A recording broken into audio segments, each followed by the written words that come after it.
Hi, my name is Andy McCabe, and I'm an alcoholic.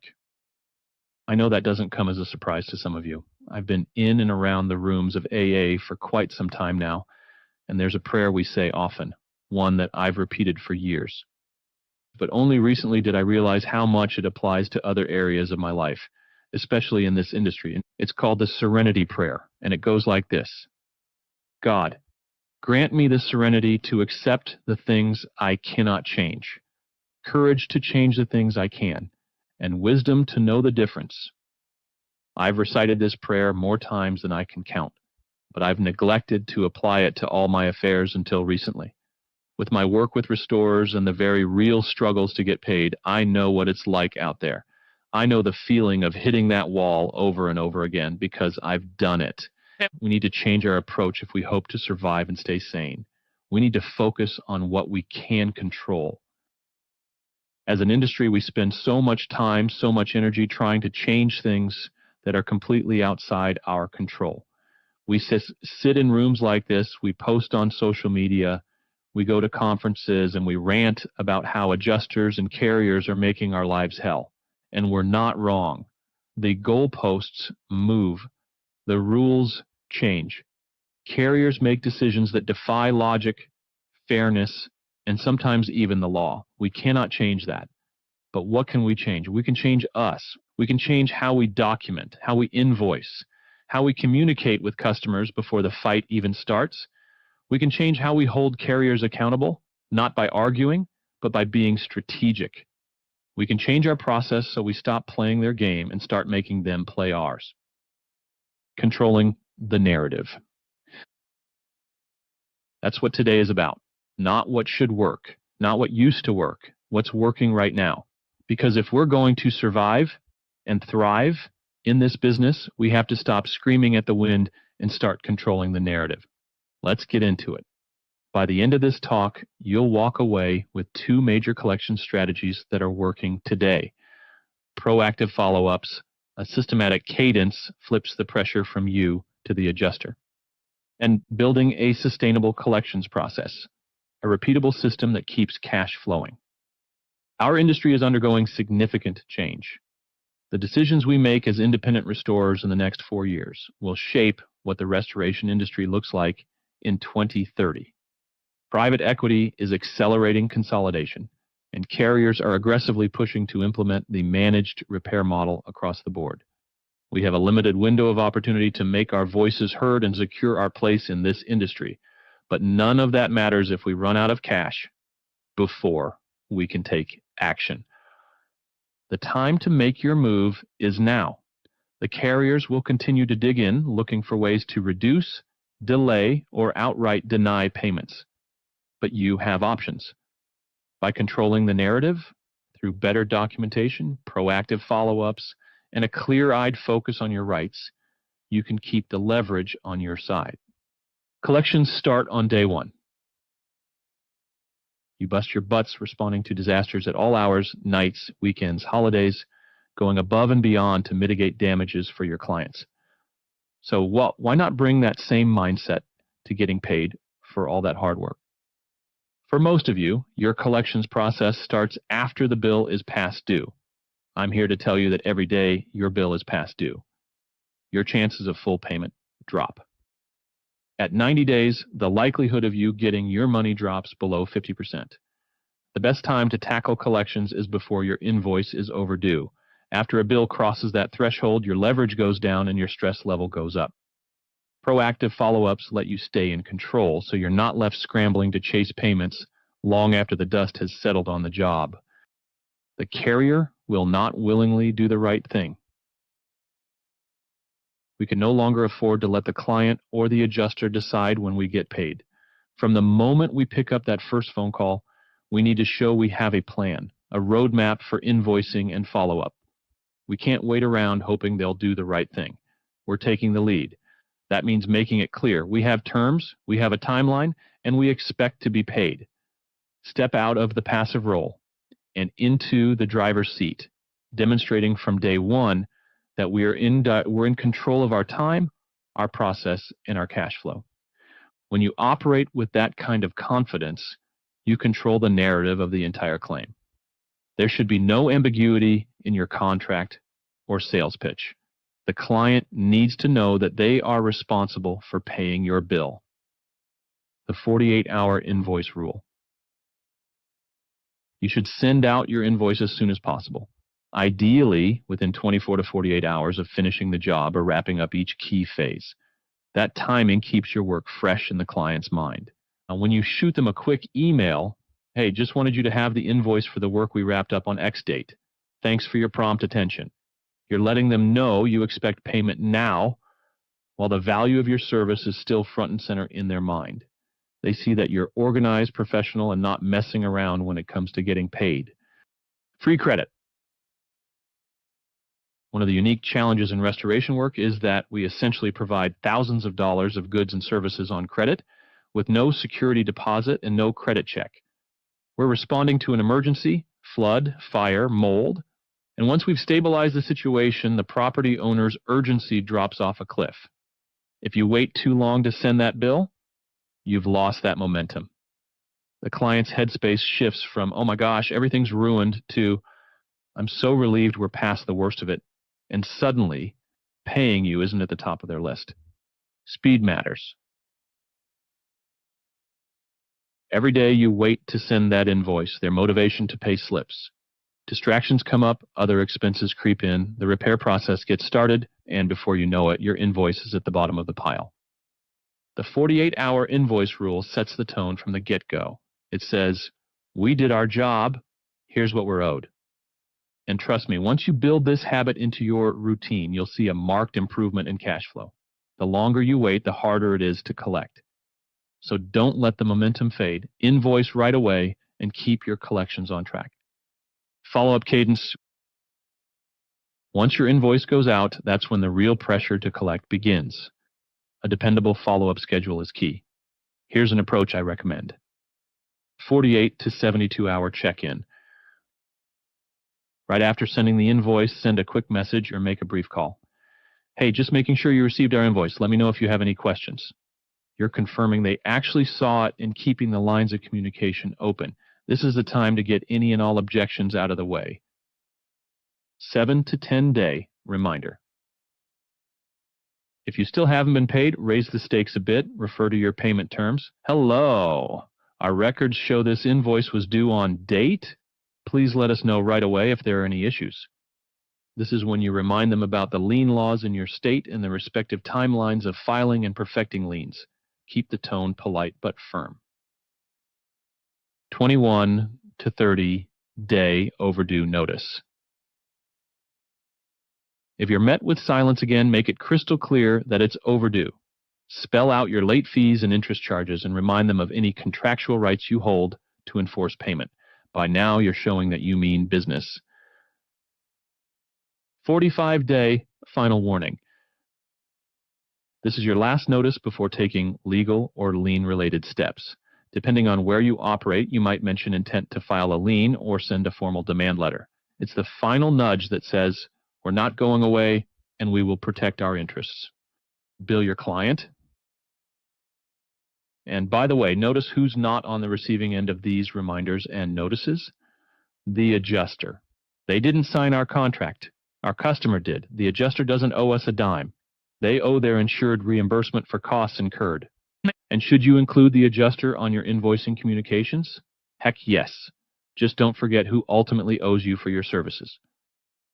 Sustainable collections. Let's define what we mean by a sustainable collections process. For me, sustainability means your company's cash flow is consistent without you, the owner, having to chase down every last invoice. Why? Because your time should be spent growing the business, not tracking down late payments.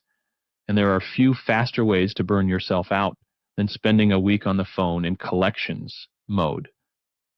A sustainable process also means new hires can step in and handle collections without derailing the rest of their day. Think about it. If your collections approach lives only in your head, how is anyone else supposed to pick it up when you're out of the office? Or if your workload doubles, or you get sick? You do not want to be the only person in your company who knows how to get paid. That's called a bottleneck and a single point of failure. Lastly, what about your company reputation? Yes, you want to be firm. Unpaid invoices aren't something to be shy about, but you also want to be professional. That means consistent communication, polite but unwavering follow-ups, and a clear, spelled-out process that sets the right tone. When you handle collections responsibly, clients respect you for it, and they're more likely to pay on time in the future. That, to me, is what makes a collections process truly sustainable. Start with strong contracts, and a solid contract is your first line of defense. If your client doesn't know when payment is due, what happens if they're late, or what legal actions you may take, you're setting yourself up for unnecessary disputes. A clear, airtight contract protects your business, prevents surprises, and ensures you get paid on time. Ed Cross's book outlines the essential elements of a valid contract for restoration contractors. Identity of parties, clearly identify the client and all relevant parties. Scope of work, define exactly what work will be performed, including any known limitations or required permits. Duties and responsibilities, specify what the contractor and the client are each responsible for. Project timeline, set a clear start date and expected completion time frame. Pricing and payment terms, outline costs, payment schedules, and who is responsible for paying. Change orders, detail how modifications will be handled, including added costs and adjusted timelines. Contract default and termination, define conditions that allow either party to terminate the agreement. Insurance involvement, clarify how the contract interacts with insurance claims and payments. Warranty and disclaimers, list any warranties and define liability limitations. Completion criteria, establish what constitutes a finished job, such as drawing goals or final walkthroughs. Clarity in pricing matters. Your client should never be blindsided by your invoice. A blanket fee schedule included in your contract prevents sticker shock. They should already know what a dehumidifier rental costs before they see it on the final bill. Payment terms should leave no room for guessing. Whether it's net 15 or net 30, spell it out. State your late fees and interest charges up front. Some states regulate the maximum fees you can charge. Know your local laws and ensure compliance. Surprises lead to arguments, but clarity leads to prompt payments. Contracts reduce the "I didn't know" excuse. When a client tries to argue about an invoice, you don't want to hear, "Why wasn't I told about this?" Or worse, "The insurance company should pay you, not me." A strong contract eliminates these debates before they start. By front-loading expectations, you reinforce that your time, work, and business deserve respect and timely payment. Day one framework. You should be setting the stage from day one. The moment you walk onto a job, your customer needs to know that you work with their carrier, not for them. That means they, the property owner, remain responsible for the bill no matter how long the insurance company drags its feet. You might say, "Our job is to help you through this process, but let's be clear, my contract is with you." If the carrier stalls or underpays, that doesn't change your responsibility to me. It might feel blunt, but it's far less painful than dealing with a "why are you billing me" meltdown weeks later. The burden of proof. Restoration contractors have the highest burden of proof of any home services contractor. That's the reality. We can't control it, so we may as well play the game as best we can. So we document everything: photos, moisture logs, daily job notes, digital signatures, whatever makes sense in your world. When the carrier tries to knock a couple grand off your invoice, you can whip out photographic evidence, sign-offs, and real-time notes. That's powerful ammo when you're negotiating payment or dealing with pushback. Thorough documentation shows you take the job and your invoice seriously, and it shuts down a lot of excuses carriers and customers might try to use to reduce your payout. Designate an AR champion. If everyone is in charge, then no one is really in charge. Every organization should designate an accounts receivable champion, a dedicated person whose primary focus is tracking receivables and managing aging invoices. Project managers or mitigation managers already have enough responsibilities. Let your AR champion focus on ensuring consistent cash flow and staying on top of collections. Weekly check-ins are essential. Every Monday, set aside 10 minutes or the whole morning to look at your overdues. It doesn't have to be a big, stressful meeting, just a quick rundown of what's outstanding, what's been paid, and who's ghosting you. The squeaky wheel does get the grease, especially when you have a clear snapshot of who needs another phone call or a firmer notice this week. Keeping tabs like that means you're not waiting until crisis mode to realize you've got $50,000 in unpaid invoices hanging in the wind. Plan for emotional fatigue. Collections isn't just about getting paid, it's about keeping your sanity while doing it. Chasing invoices, dealing with rejections, and getting ghosted by carriers can wear you down. It's frustrating when you've done the work, sent the invoices, followed up, and still the silence is deafening. That kind of grind can take a toll, not just on your business, but on your team's morale. That's why it's so important to celebrate the wins, no matter how small. When a payment comes through quickly, acknowledge it. If a stubborn account finally settles, make sure your team knows. A simple, "Hey, great job getting that one closed," can go a long way in keeping spirits high. You are not alone. You don't have to go it alone. Encouraging peer support can make all the difference. Set up a Slack channel, a quick daily huddle, or a check-in where your team can swap strategies, vent frustrations, and share what's working. No one should feel like they're battling collections in isolation. A strong team dynamic turns an exhausting process into a manageable and winnable one. And while you're at it, get yourself and your team into the restoration rebels. Our peer support is amazing, and you'll never feel like you're the only one again. Automate where possible. Collections is a valuable use of time, but it can take up a lot of it. That's where automation comes in. The right systems don't just make collections easier, they handle the repetitive tasks so you can focus on the strategic side of securing payments and maintaining relationships. Start with a solid CRM or project management tool that can schedule reminders automatically. Day 7, day 14, day 21. Instead of manually checking every account, let the system handle it. The same goes for email sequences. Set up automatic follow-ups so when an invoice goes unpaid, the client gets a friendly but firm reminder without you lifting a finger. The result? You stop worrying about who's paid and who hasn't. You don't waste time on avoidable admin work. Instead, you put your energy where it really matters, running your business, serving your clients, and making sure your team stays productive. Bringing it all together. We started today with the Serenity Prayer, accepting what we cannot change, but finding the courage to change what we can. The insurance carriers, we can't change them. The unspoken rules, the shifting goalposts, the relentless gravitational push to decrease claims severity at any cost, we can't change that. But we can change our own documentation, follow-ups, and AR processes. Here's the quick recap: proactive follow-ups. Don't wait 30 days to ask where your money is.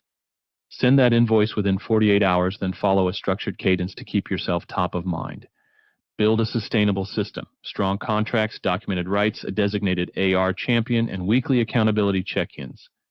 Set yourself up for success before the battle even starts. Emotional and team support. Collections can be exhausting, but you don't have to do it alone. Make it a team effort, build peer support, and celebrate the wins. Choose one thing. Pick just one new step to implement this week. Maybe it's adding a 48-hour invoice rule, revamping your payment terms, setting up a better tracking system, or putting an official accounts receivable meeting on the company calendar. Small changes lead to big results. At the end of the day, this isn't just about chasing money. It's about controlling the narrative, protecting your time, your margins, and your sanity. Step off the hamster wheel of frustration. Focus on what you can control, because when you do, you'll see real improvements in how fast you collect, how little you stress, and how profitable your company can be. You're not alone in this. We are an industry of professionals, of people who get up every day and solve problems. This is just one more problem to solve. Hopefully, I've given you some tools to do it better.